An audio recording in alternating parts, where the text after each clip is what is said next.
ಅಧ್ಯಾಯ 5. ಸೌಲನು ಅಮಾಲ್ಯಕನು. ಮೊದಲನೆಯ ಸಮುವೇಲ ಅಧ್ಯಾಯ 15 ವಚನ 2-3. ಸಮುವೇಲನು ಸೌಲನಿಗೆ, ಯೆಹೋವನು ನಿನ್ನನ್ನು ತನ್ನ ಪ್ರಜೆಗಳಾದ ಇಸ್ರಾಯೇಲರ ಮೇಲೆ ಅರಸನನ್ನಾಗಿ ಅಭಿಷೇಕಿಸುವುದಕ್ಕೋಸ್ಕರ ನನ್ನನ್ನೇ ಕಳುಹಿಸಿದಾನಲ್ಲ. ಈಗ ನೀನು ಹೋಗಿ ಅವರನ್ನು ಸೋಲಿಸಿ ಅವರಿಗಿರುವುದನ್ನೆಲ್ಲ ಸಂಪೂರ್ಣವಾಗಿ ಹಾಳು ಮಾಡು ಅಂದನು. ಇಸ್ರಾಯೇಲ್ ಜನರಿಗೆ ವಿರೋಧವಾಗಿ ಅಮಾಲ್ಯಕ್ಯರು ಬರುವುದನ್ನು ಕರ್ತನು ಮರೆಯಲಿಲ್ಲ. ಅದನ್ನು ಕರ್ತನು ಯಾವಾಗಲೂ ನೆನಪಿನಲ್ಲಿಟ್ಟುಕೊಂಡಿದ್ದನು. ತನ್ನ ಮಕ್ಕಳಿಗೆ ವಿರೋಧವಾಗಿ ಯಾರೇ ಬಂದರೂ ಆತನು ನಮಗೋಸ್ಕರ ಯುದ್ಧ ಮಾಡುತ್ತಾನೆ. ತಲೆಮಾರುಗಳಿಂದಲೂ ಕರ್ತನ ಹಸ್ತವು ಅಮಾಲ್ಯಕ್ಯರಿಗೆ ವಿರೋಧವಾಗಿಯೇ ಇತ್ತು.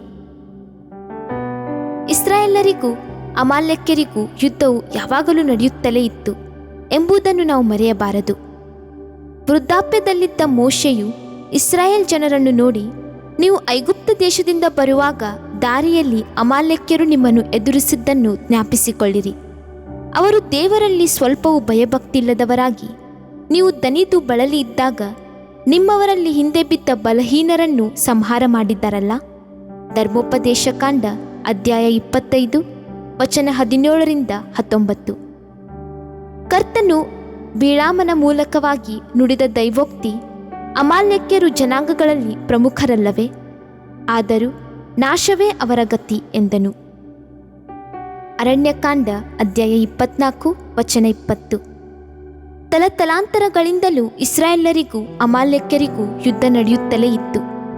ಇಸ್ರಾಯೇಲರ ಅರಸನಾದ ಸೌಲನನ್ನು ನೋಡಿ ಕರ್ತನು ಹೇಳಿದ್ದೇನೆಂದರೆ, ಆಕಾಶದ ಕೆಳಗೆ ಅಮಾಲ್ಯಕ್ಯರೇ ಉಳಿಯದಂತೆ ಸಂಪೂರ್ಣವಾಗಿ ಸಂಹರಿಸು ಎಂಬುದಾಗಿ ಆಜ್ಞೆ ಮಾಡಿದ್ದನು.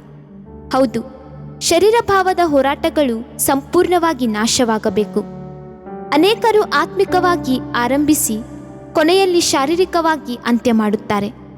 ಪಾಪವನ್ನು ಜಯಿಸುವುದರಲ್ಲಿ ರಕ್ತ ಸುರಿಸುವವರೆಗೂ ಹೋರಾಡಿ ಜಯಿಸುವುದಿಲ್ಲ. ಶರೀರ ಭಾವದಲ್ಲಿಯೂ ಆತ್ಮಿಕ ರೀತಿಯಲ್ಲಿಯೂ ಜಯಿಸುವುದರಿಂದ ಅನೇಕ ಸೇವಕರ ಸೇವೆಯು ಬಲವಿಲ್ಲದ್ದಾಗಿರುತ್ತದೆ. ಶಕ್ತಿಯುತವಾದ ಸೇವೆ ಮಾಡುವುದಿಲ್ಲ. ಕೆಲವರಿಗಂತೂ ತಪ್ಪಿತಸ್ಥ ಮನೋಭಾವವು ಕಾಡುತ್ತಲೇ ಇರುವುದರಿಂದ ಸೇವೆಯಲ್ಲಿ ತಡವರಿಸುತ್ತಾರೆ.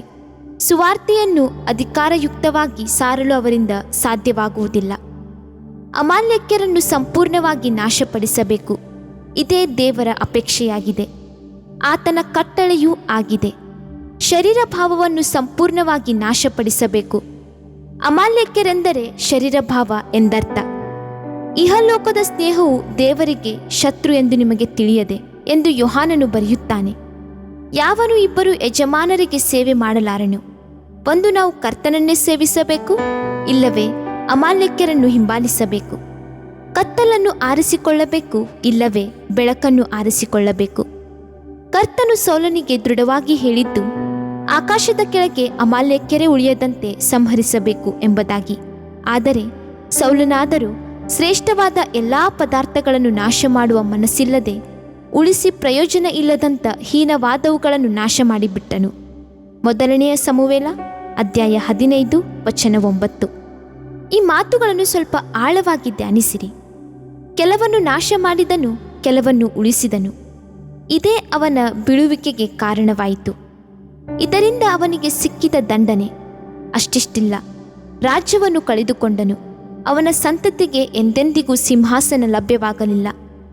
ಅಮಾಲ್ಯಕ್ಯರನ್ನು ಉಳಿಸಿದುದರಿಂದ ಇಸ್ರಾಯೇಲರಿಗೆ ಸಿಗಬೇಕಾದ ಗೌರವ, ಮಹಿಮೆ ಮೊದಲನೆಯ ಅರಸನಿಗೆ ಸಿಕ್ಕಲಿಲ್ಲ. ಎಂಥ ದೊಡ್ಡ ಬೀಳುವಿಕೆ ಎಂಬುದನ್ನು ಯೋಚಿಸಿರಿ. ದೇವರು ಅವನನ್ನು ತಳ್ಳಿಬಿಟ್ಟನು. ಪಾಪವನ್ನು ನಾಶಪಡಿಸು ಎಂದು ಕರ್ತನು ಹೇಳಿದಾಗ ಅದಕ್ಕಾಗಿ ನಾವು ಎಂತಹ ತ್ಯಾಗವನ್ನಾದರೂ ಮಾಡಲು ಸಿದ್ಧರಾಗಬೇಕು.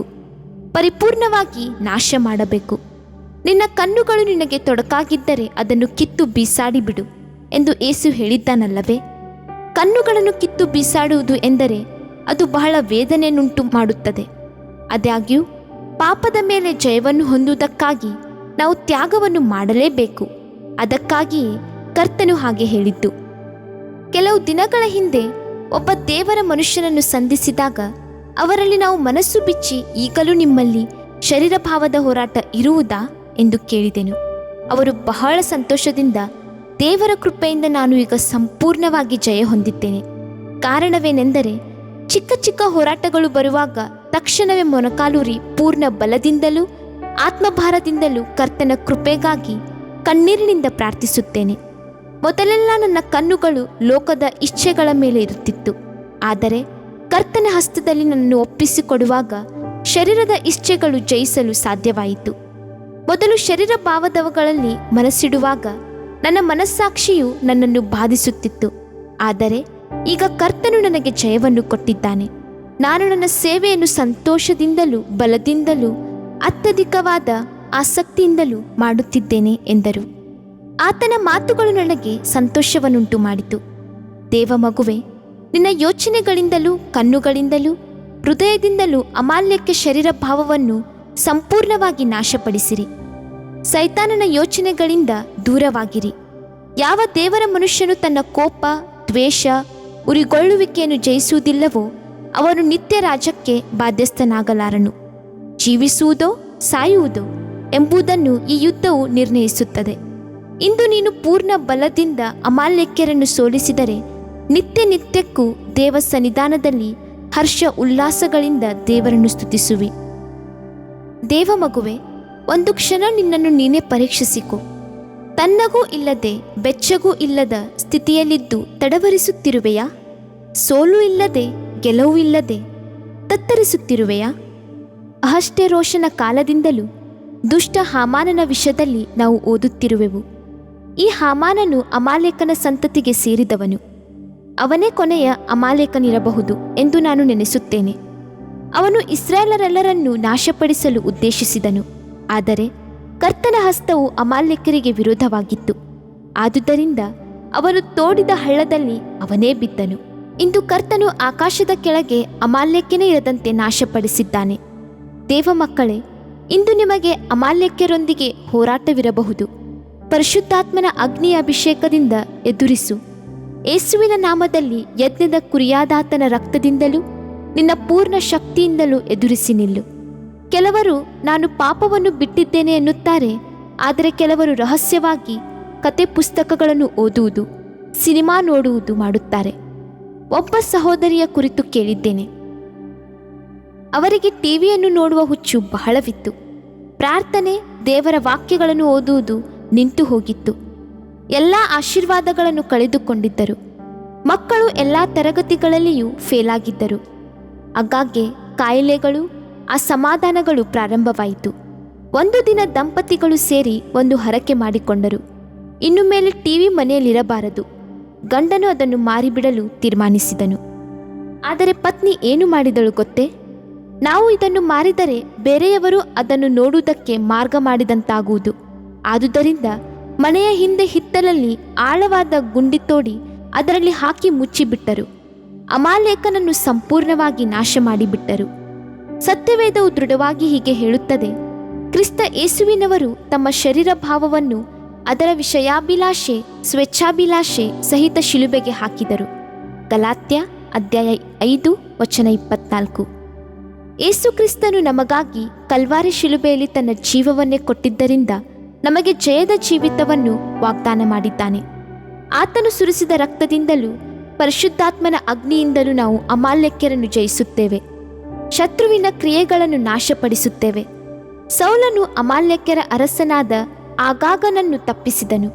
ಆದರೆ ಸತ್ಯವೇದವು ಹೀಗೆ ಹೇಳುತ್ತದೆ: ಸಮುವೇಲನು ಆಗಾಗನನ್ನು ತನ್ನ ಖಡ್ಗದಿಂದ ಕಡಿದು ಹಾಕಿದನು.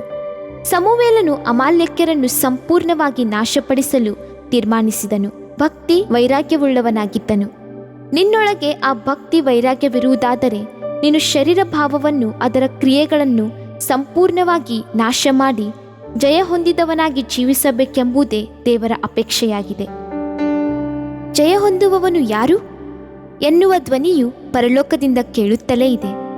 ಜಯ ಹೊಂದಿದ ಪರಿಶುದ್ಧ ಜನವಾಗಿ ಕರ್ತನು ನಿತ್ಯದಲ್ಲಿ ನಿನ್ನನ್ನು ನೆಲೆಗೊಳಿಸುತ್ತಾನೆ. ಆಮೆನ್. ಇದರಿಂದ ನಿನ್ನ ದೇಹಕ್ಕೆ ಆರೋಗ್ಯವು, ಎಲುಬುಗಳಿಗೆ ಸಾರವು ಉಂಟಾಗುವವು. ಜ್ಞಾನೋಕ್ತಿಗಳು 3ನೇ ಅಧ್ಯಾಯ 8ನೇ ವಾಕ್ಯ. ಪ್ರಿಯ ವೀಕ್ಷಕರೇ ಮತ್ತು ಕರ್ತನಲ್ಲಿ ಸಹೋದರ ಸಹೋದರಿಯರೇ, ನೀವು ನಮ್ಮ ಈ ಕಾರ್ಯಕ್ರಮವನ್ನು ವೀಕ್ಷಿಸಿದ್ದಕ್ಕಾಗಿ ದೇವರ ನಾಮದಲ್ಲಿ ನಿಮಗೆ ವಂದನೆಗಳು. ದೇವರ ವಾಕ್ಯವು ನಮ್ಮ ಎಲುಬಿಗೆ ಬಲವೂ ಸಾರವೂ ಆಗಿದೆ ಎಂದು ಸತ್ಯವೇದವು ಹೇಳುವಂತೆ ಈ ಕಾರ್ಯಕ್ರಮವು ನಿಮಗೆ ಆಶೀರ್ವಾದಕರವಾಗಿದೆ ಎಂದು ನಂಬುತ್ತೇವೆ. ಪ್ರಿಯ ವೀಕ್ಷಕರೇ, ನಮ್ಮ ಈ ಸೇವೆಗಾಗಿ ಪ್ರಾರ್ಥಿಸಿರಿ ಮತ್ತು ಎಲ್ಲಾ ಕಾರ್ಯಕ್ರಮಗಳನ್ನ ಇತರರೊಂದಿಗೆ ಶೇರ್ ಮಾಡಿರಿ. ಅದೇ ರೀತಿಯಾಗಿ ನಮ್ಮ ಈ ಯೂಟ್ಯೂಬ್ ಚಾನೆಲ್ ಅನ್ನು ಸಬ್ಸ್ಕ್ರೈಬ್ ಮಾಡಿರಿ ಹಾಗೂ ಲೈಕ್ ಮಾಡಿ. ನಿಮ್ಮ ಅನಿಸಿಕೆಗಳನ್ನು ಕಮೆಂಟ್ ಬಾಕ್ಸ್ನಲ್ಲಿ ನಮಗೆ ತಿಳಿಯಪಡಿಸಿ. ನಮ್ಮ ಸಂಖ್ಯೆ 7022104605. ಈ ಸಂಖ್ಯೆಗೆ ಕರೆ ಮಾಡಿರಿ. ಒಬ್ಬ ಪಾಪಿಯ ಪ್ರಾರ್ಥನೆ. ಯೇಸುವನ್ನು ರಕ್ಷಕನಾಗಿ ಅಂಗೀಕರಿಸಲು ಮಾಡಬೇಕಾದ ಪ್ರಾರ್ಥನೆ. ಪ್ರಿಯ ಪರಲೋಕದ ತಂದೆಯೇ, ಯೇಸುವಿನ ಹೆಸರಿನಲ್ಲಿ ನಾನು ನಿನ್ನ ಬಳಿಗೆ ಬಂದಿದ್ದೇನೆ. ನನ್ನ ಬಳಿಗೆ ಬರುವವರನ್ನು ನಾನು ತಳ್ಳಿಬಿಡುವುದೇ ಇಲ್ಲ. ಯೋಹಾನ 6:37 ಎಂದು ನಿನ್ನ ವಾಕ್ಯ ಹೇಳುತ್ತದಲ್ಲ.